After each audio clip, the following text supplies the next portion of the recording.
इसके अलावा sir IT पर भी आपका व्यू जानना चाहेंगे। आज टीसीएस के जो है वो रिजल्ट्स भी आने वाले हैं, ऐसे में क्या नजरिया है आपका ओवरऑल स्पेस पर?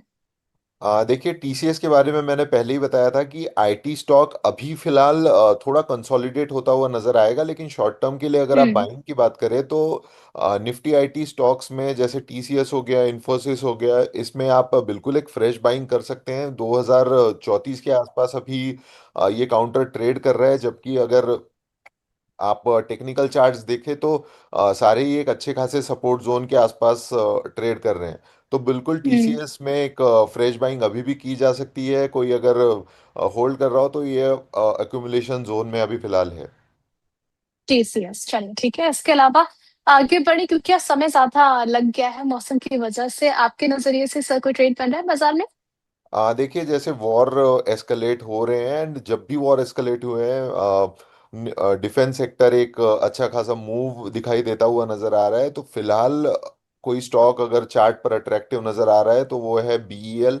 बीईएल के हम्म। जुलाई फ्यूचर्स में एक ट्रेड बन सकता है। इसमें खरीदारी की सलाह रहेगी 410 के लेवल पर। एक खरीदारी हो सकती है, जबकि स्टॉप हम्म। लॉस आप रख सकते हैं 400 का। और इसमें टारगेट्स आप देख सकते हैं 425 के। 425 का 10 रुपए नीचे का स्टॉप लॉस यहाँ पर मेंटेन करने की सलाह दी गई है। जुलाई फ्यूचर्स में खरीदारी बीईएल में भारत इलेक्ट्रॉनिक्स लिमिटेड 409 के भाव पर चल रहा है, आधे परसेंट की तेजी के साथ में। ठीक है। इसके अलावा सर ट्रम्प का एक और स्टेटमेंट था कि ईरान के साथ ज्यादा तनाव जो है ज्यादा लंबा नहीं चलेगा, इसलिए ऑयल सेक्टर को डरने की जरूरत नहीं है। कल आपका टेक भी लिया था मैंने ओएमसीज को लेकर के। इस स्टेटमेंट को और ओएमसीज का जो हाल है, दोनों का कंपैरिजन आपको सर आप कैसे देख रहे हैं? देखिए, मेरा फिलहाल बोलना यही रहेगा कि ऑयल के जितने भी स्टॉक्स हैं उसमें एक अच्छी खासी प्रॉफिट बुकिंग हमको देखने मिली थी, है ना। हम्म। और एक बेहतरीन पॉइंट पर ही प्रॉफिट बुकिंग हुई है। और मेरा मानना है कि ये प्रॉफिट बुकिंग, क्योंकि स्टॉक्स काफी स्ट्रेच हो चुके थे, क्रूड काफी कूल हम्म। डाउन हो चुका था, ये प्रॉफिट जी। बुकिंग बिल्कुल जरूरी भी थी। एंड अभी फिलहाल इस काउंटर पर ऑयल सेक्टर पर फिलहाल हम इसको अवॉइड करें तो ही बेहतर होगा। काफी सारे सेक्टर अभी अट्रैक्टिव लग रहे हैं। पीएसयू बैंक्स हैं, निफ्टी आईटी है, उसके बाद हम्म। केमिकल स्टॉक्स हैं। ये सारे सेक्टर अभी फिलहाल निवेश करने के लिए बेहतर पॉइंट पर है as compared to oil stocks. ठीक है। अब बढ़ चलते हैं कुछ खबरों की तरफ। यहाँ पर सबसे पहले टीवीएस मोटर्स को लेकर के बात की जाएगी। टीवीएस मोटर्स ने इंडियन ऑयल के साथ एक स्ट्रैटेजिक पार्टनरशिप की है। दोनों कंपनीज मिलकर देश भर में एलपीजी सिलेंडर की लास्ट माइल डिलीवरी को और एफिशिएंट बनाएंगी, और इसके लिए सस्टेनेबल कमर्शियल मोबिलिटी सॉल्यूशन का भी यूज किया जाएगा। टीवीएस मोटर्स करंट लेवल से आपको कैसा लग रहा है? आधे परसेंट से ज्यादा की तेजी 3662 के लेवल पर ट्रेड कर रहा है। देखिए, करंट लेवल पर टीवीएस मोटर अभी एक अच्छे लेवल्स पर है। इसमें फ्रेश बाइंग हो सकती है। 3680 के आसपास एक ब्रेकआउट भी नजर आ सकता है। इसमें अगर कोई फ्रेश एंट्री करता है तो 3680 के ऊपर एक फ्रेश एंट्री कर सकता है, जबकि स्टॉप लॉस आप मेंटेन कर सकते हैं 3660 का। और ऊपरी लेवल पर आप इसमें एक 3840 से 3880 के टारगेट्स आप देख सकते हैं। चलिए ठीक है। इसके अलावा नाल्को की बात कर लेते हैं। नाल्को ने एनएलसी इंडिया के साथ जॉइंट वेंचर एग्रीमेंट साइन किया है। दोनों कंपनीज उड़ीसा के अंकुर में 1080 मेगावाट के captive thermal power plant develop करेंगी। इस प्रोजेक्ट से एल्यूमिनियम प्रोडक्शन के लिए पावर सिक्योरिटी और ज्यादा स्ट्रेंथन होगी। लॉन्ग टर्म के अकॉर्डिंग से नाल्को कैसा लग रहा है? बिल्कुल, ये क्वालिटी स्टॉक है। 340 के आसपास एक अच्छा खासा सपोर्ट लेकर स्टॉक ने एक बाउंस बैक दिखाया हुआ था। आने वाले समय में बिल्कुल भी आश्चर्यचकित नहीं होना चाहिए अगर स्टॉक 440 के लेवल के आसपास अगर जाता है। आने वाले हम्म। एक एक से 2 साल के बीच में 440 का लेवल आप इजीली स्टॉक में देख सकते हैं। 440 का भाव एक साल के अंदर। चलिए ठीक है। इसके अलावा महिंद्रा एंड महिंद्रा के बारे में बात कर लेते हैं। 3101 के लेवल पर ट्रेड हो रहा है, और खबर भी निकल कर के आई है कि महिंद्रा एंड महिंद्रा ने अपनी एसयूवीज और कमर्शियल व्हीकल की प्राइस बढ़ाने का फैसला किया है।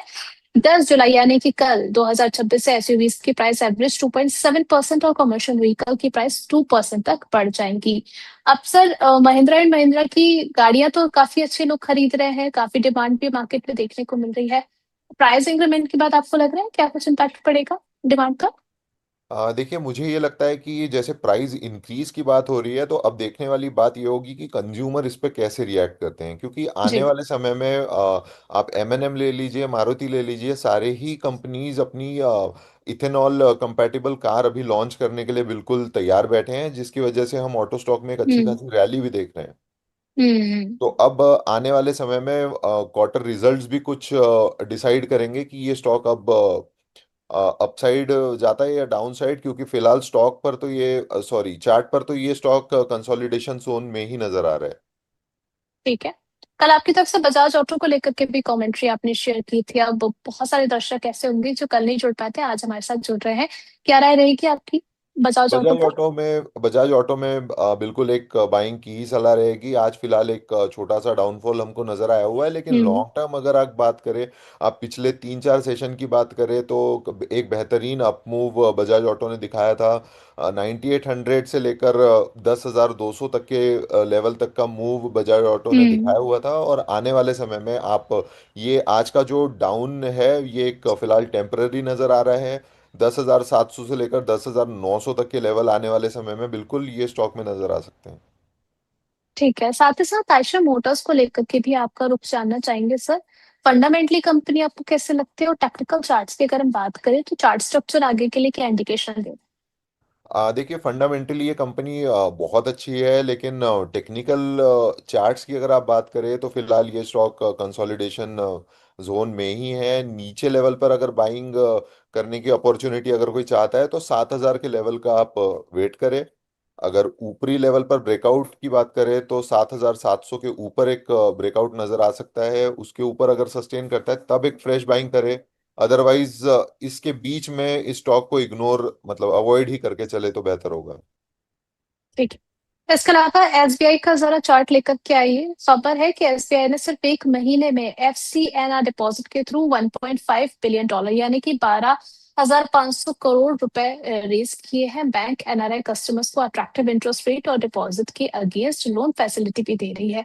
सर, जिस तरीके से इन्होंने इस चीज को मॉड्यूल किया है, आपका नजरिया एसबीआई को लेकर के क्या बन रहा है? आगे के लिए बिजनेस और स्ट्रेंथन होगा? देखिए, बिल्कुल एक एसबीआई भी टेक्निकल चार्ट्स पर बहुत ही पॉजिटिव नजर आ रहा है, एंड पीएसयू बैंक का सपोर्ट भी अभी बैंक निफ्टी को मिल रहा है। आप अगर चार्ट पर देख रहे होंगे, तो मई महीने में एक तीन हम्म। ही ट्रेडिंग सेशन में 1100 से लेकर 970 के आसपास का एक डाउनफॉल इस स्टॉक में हम्म। नजर आया हुआ था। अभी फिलहाल एक 1027 के आसपास ये स्टॉक है, और एक अच्छे खासे सपोर्ट जोन पर है। अगर यहाँ से अगर एक अपसाइड रैली आती है, तो 1120 से लेकर 1140 तक की रैली नजर आ सकती है। ठीक है। इसके अलावा एक्सिस बैंक को लेकर के आपका व्यू क्या रहेगा? यहाँ पर न्यूज भी है कि आरबीआई ने एक्सिस बैंक के non executive chairman NS Viswanathan की रीअपॉइंटमेंट को अप्रूवल दे दिया है। उनका नया टेन्योर अक्टूबर 2026 से अक्टूबर 2029 तक होगा। अब इस प्रपोजल को एजीएम में शेयर होल्डर्स की अप्रूवल भी मिलेगा। पॉजिटिव है सर आगे के लिए एक्सिस बैंक? बिल्कुल बिल्कुल। एक्सिस बैंक बिल्कुल पॉजिटिव नजर आ रहा है। गैप आया हुआ था अप्रैल महीने में, जो कि गैप फिलिंग मूव पिछले 4-5 सेशन में एक्सिस बैंक ने दिखा दिया है। अभी 1310 के आसपास एक अच्छा अपॉर्चुनिटी है एक्सिस बैंक में बाइंग का, 1390 से लेकर 1420 के लेवल्स के लिए।